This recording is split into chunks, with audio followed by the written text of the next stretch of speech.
co-founders of Dipper. Dipper is a technology platform that guides professionals of color to a better workplace, one review at a time. Dipper is your safe space. It is the time for you to share your voice with a community that you are a part of. Visit us and join today at ourdipper.com. Welcome, everyone. Welcome to the virtual launch of ourdipper.com. Join us every Tuesday until the end of July to participate in the Dipper and Bold TV takeover events. Each event will feature top inclusion experts. Now, this is a perfect opportunity to share more about Dipper, a tech platform for all people of color. Members create profiles and can access the inside scoop on which companies to join, and guess what? Which companies to stay away from. So members can also engage with other members on Dipper's newsfeed as well. On to you, Philip. Hey, everybody. I'm Philip Michael. I'm the host of Bold Business on Bold TV. If you don't know Bold TV, we're a digital media network that elevates diverse voices that are often avoided by the mainstream media. So we try to celebrate entrepreneurs and highlight the importance of financial knowledge and empowerment and bringing those voices to the forefront. So in order to do that, today we're really happy to welcome two guests that have been on my show, epic people, Shelly Bell and Jerome Crawford, to discuss how they centered their business models around social disruption.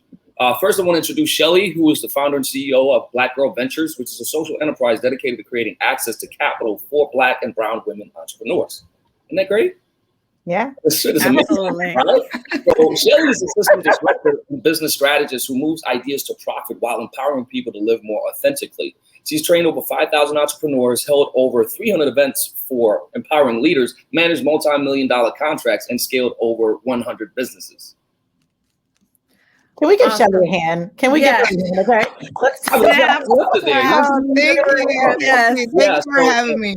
And one of the things I want to mention this before I throw it to you, Jacinta, is that Shelly's been on our show, and we discussed one of the initiatives that she's really doing to, I want to say, bridge the gap, but it's not even a gap. It's really like a epidemic. I was almost about to say pandemic. Was an epidemic of absence of venture capital going into the ecosystem of minority founders. And not just, when I say minorities, it can be ethnically, culturally, but also in terms of gender. There are not a lot of women-led businesses. I think there's a statistic that there's only been like 50 Black women that ever raised $1 million. Right.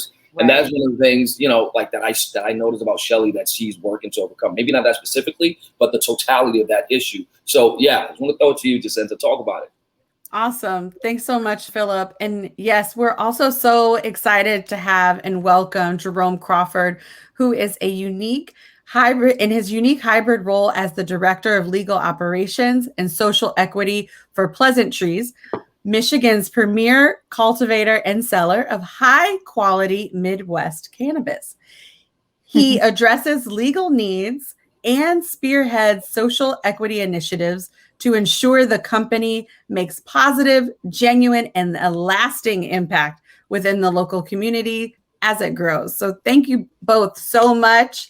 We're really excited to have you this afternoon as we dive into some, hopefully, like, not only some conversation that will go well with our tea this afternoon and just allow us to get to know each other a bit more and inspire us all too. So what are some characteristics that you did not like about your industry that led you specifically to want to change it? And I know, Philip, you touched on Shelly driving change, but either one of you, if you'd like to jump in, what really inspired you to bring that change about? Yeah, thank you for having me. So glad to be here. I think for me, it was like a bunch of training, but not a lot of money movement. And so it was like, oh, like, you want to become an entrepreneur, go to this business training. And I'm like, yeah, but like, I got to make money. So I need some infusion of capital. It also was like the stats around like Black and brown women starting businesses at 6 times the national average, yet receiving less than 1% of venture capital. That the needle on that hasn't moved very much. Women overall actually were advancing a little bit, and then around like 2.9%, and then over the last year it dropped to like 2.3. But I mean, we've been in a pandemic over the last year, and so we've seen, we went from like a bunch of investors doubling down on their own portfolio, And then people making a lot of announcements about actually moving the needle for black people in particular. And while everybody's doing all of that, there's still people on the ground every day running a business that need, anywhere from a couple $100 to run ads to thousands of dollars to do bigger things. And I saw myself being able to feel a need there. So I'm like, infusions of capital have to happen while, the shifts and changes of the world are attempting to happen. I echo that a lot, Shelly. I mean, we want to be the change you want to see in the world, as the great Mahatma Gandhi once said. And for us, and for myself specifically in this industry, like, we know the cannabis industry is very new. However, it's not new. It's been around for a very long time. Even though in its underground, or what we call the illicit market, traditional market, we, to that point of after our initiative, to stop saying the black market, to give them the negative connotations. But beyond that, we realize is that this is an industry that was based on a war on drugs. It was never a war on drugs, but a war on people, particularly Black and brown communities, impoverished communities, those disproportionately impacted. So now you have a legalized space that comes around. For me, that the thing I didn't like or care about, if you will, was that what you hear in the barbershop and the salon talk in some of our communities is that, man, we're not making no money. We're not part of it, right? And then you see statistics come around about ownership, right? And being in the single digit percentages for minority actually ownership. One, it was to we all been blessed with platforms. What you do with your platform, though, matters beyond representation. So representation matters, but then what do you do once you're in the seat? And so for myself coming in, I'm an attorney by trade, right? I've worked in big law like Suits on USA. I've done in-house counsel in automotive sectors, public traded companies, private. For me, it was about coming here and an opportunity to change and be part of the change, where for a long time, they heralded me as, I didn't even know it. They said, you're the first Black in-house counsel of a Michigan cannabis manufacturer. Had no idea. I said, wow, that's dope, but I don't want to be the last. If I'm the last, is a problem. And fortunately, we were actually able to hire the second just about 2 months ago. Didn't know it was going to happen here at Pleasantrees, but it's, again, doing something with that platform and what you do to kind of advance the ball forward. And beyond that, for me, it's also to help change the narrative. I think the narrative and what catches headlines a lot is about specifically, who, there's only one CEO, right? Only gonna be one founder of any one particular company. Sometimes you got to think about what's the whole org chart, right? We need people, we need representation everywhere. Now, I mean, not just lawyers, you need accounting professionals, you need HR professionals. So how do we expand the org chart to improve inclusion, improve diversity? And cannabis is unique because this term social equity, which is in my title, has become a bit of a term of art, but it's one of the most intentional spaces, unlike, say, automotive or in venture capital efforts or in, entrepreneurial efforts where, it might be nice to talk diversity, but it's not specifically part of undoing vicious cycles from the past to focus on equity and inclusion. Yeah. I love what both you and Shelly said. You wanted to be a part of the change. And I think that's so powerful, right? And we all know it's not easy. So my question to you is, have you seen any examples that began to inspire you? Examples of the work that we do, or examples just in general of people doing inspiring things?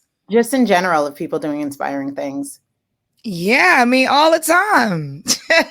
I mean, the space that I'm in, we're in the business of funding other people, right? And so we funded 264 Black and brown women founders. And so we see like amazing levels of resilience, but also amazing business owners.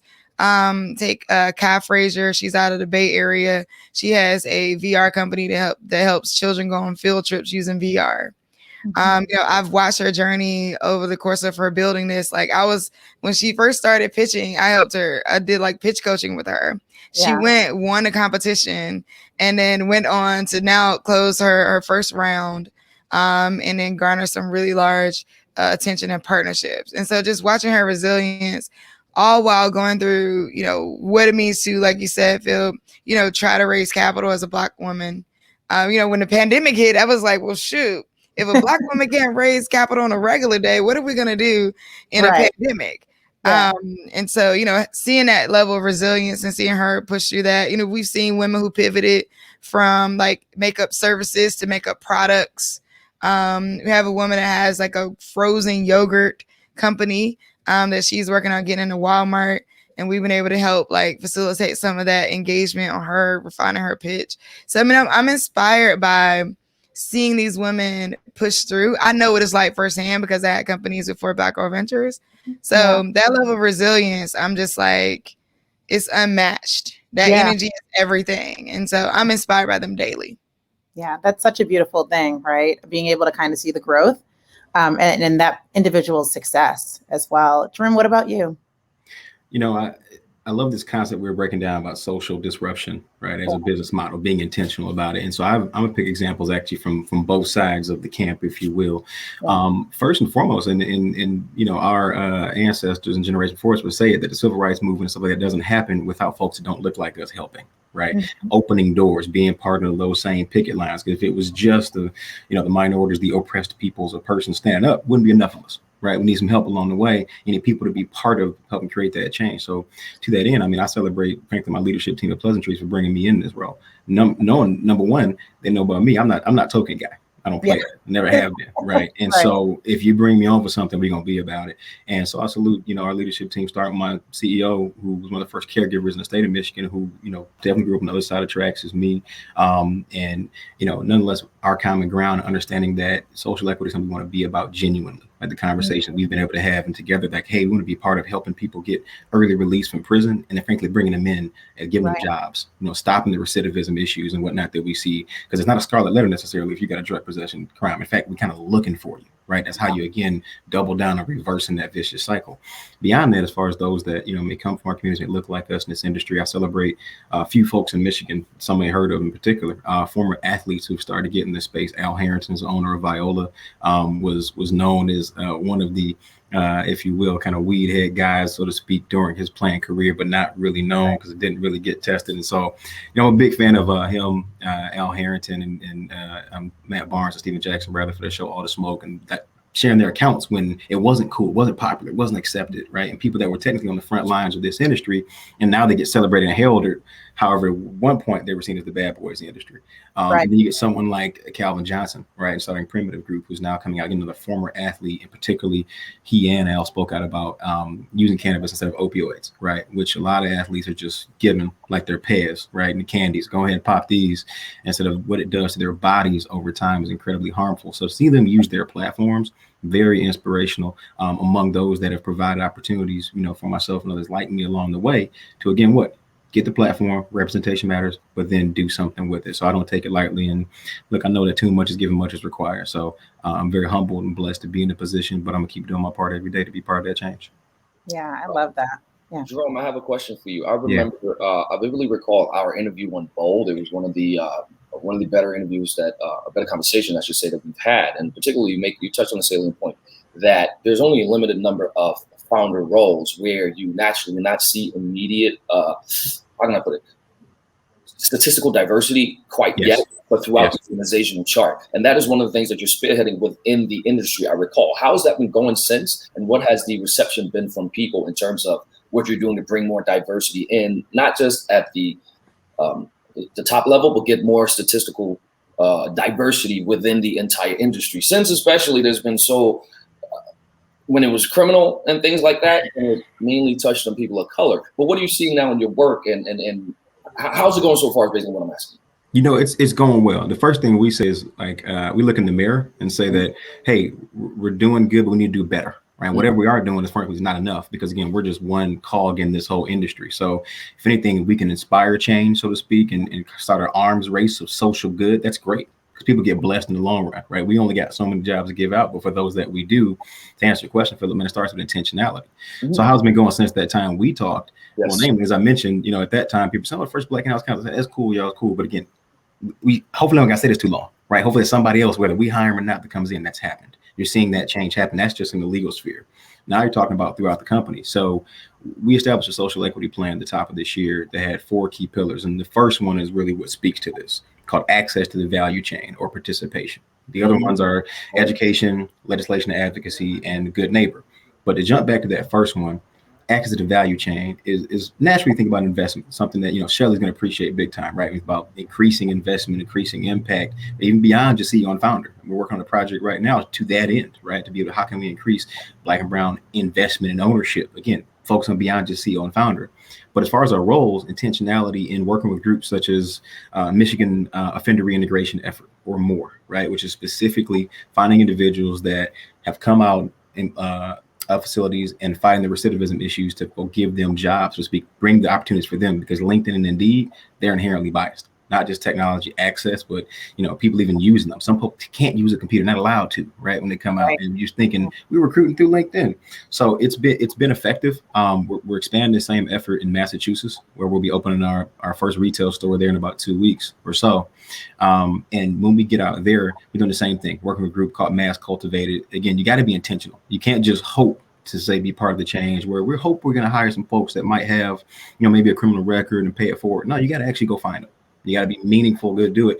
And so, our hope is to continue to do that, we've taken snapshots, say, of our, diverse sort of overall whatnot population, whatnot, it's been solid, right? But I always say can do better, right? We say we like where we are, but we got to keep going with it. That means that every role of the company, through cultivation, through retail, through processing, and naturally the corporate level too, because we're fortunate to be a vertically integrated company, which meaning we have roles at kind of all levels in the industry. So our best way to make an impact is frankly through our hiring and being super intentional and dedicated to it.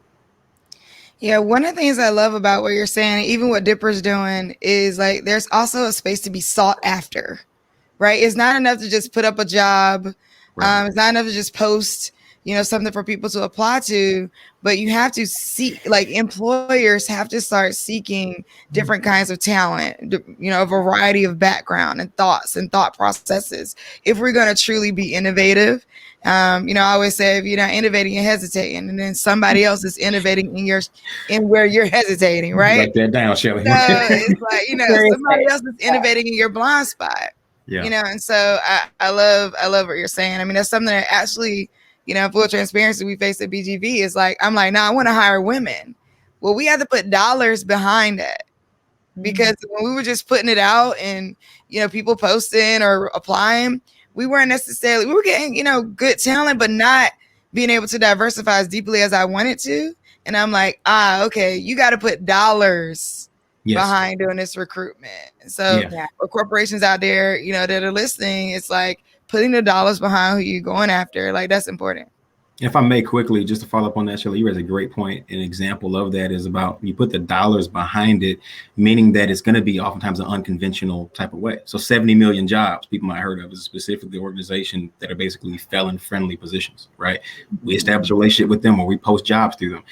Ideally want to get folks through the door and be a vehicle. But even if you're not, the goal is that you're getting the information out in these specific channels, and it takes money to run the ads through that. But we're okay doing it because, again, it's part of that, being part of that intentional change, or our expungement fairs, which we want to do more of those as now we come out of the pandemic.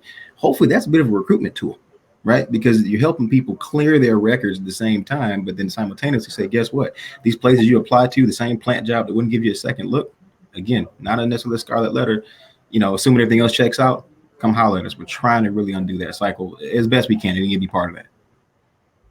Well, my favorite word of the day are gems. Y'all definitely drop such incredible gems throughout this conversation. Jacinta, Philip, do you have any other questions for Shelly or Jerome?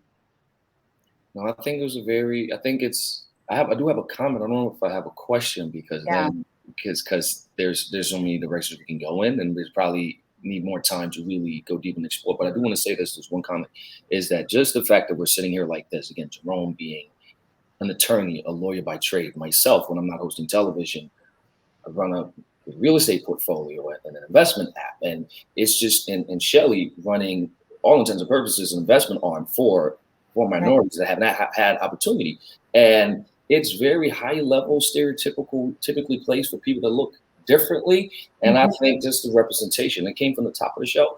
When we said representation matters, it totally matters. And just the totality of this experience, we could be just shooting the, and really talk about nothing. And just the fact that we're sitting in the positions that we do would help people. It treats the underlying unconscious limiting belief that, this is for other people just by us speaking the way we do. So I just want to extend appreciation to the two of you, to all of you, really, for sitting here, facilitating this, putting this together, and sharing what you do, and going out and empowering through with your mission. Because even if we're not even talking about anything productive or worthwhile, which we are, right, it's something that has a far greater impact than we could ever think. So that's just a comment I want to make. And I commend you guys for that. So that's awesome. Thank you so much, Philip. I always say, the power of collectiveness. is so important, right? And having these conversations and sharing wisdom with each other to dismantle some of these things that exist is really key and important. So again, thank you, both of you. Thank you, Shelly. Thank you, Jerome. To all professionals of color, connect with us on ourdipper.com right now by signing up and completing your profile on ourdipper.com so that we can unpack all of the gems our guest dropped today. Also, be sure to rate and review all companies that you've worked for on ourdipper.com. Also, go to boldtv.com to hear diverse perspectives on business, politics, health, and technology news. Thank you for joining, and we hope to see you on Dipper today. Bye.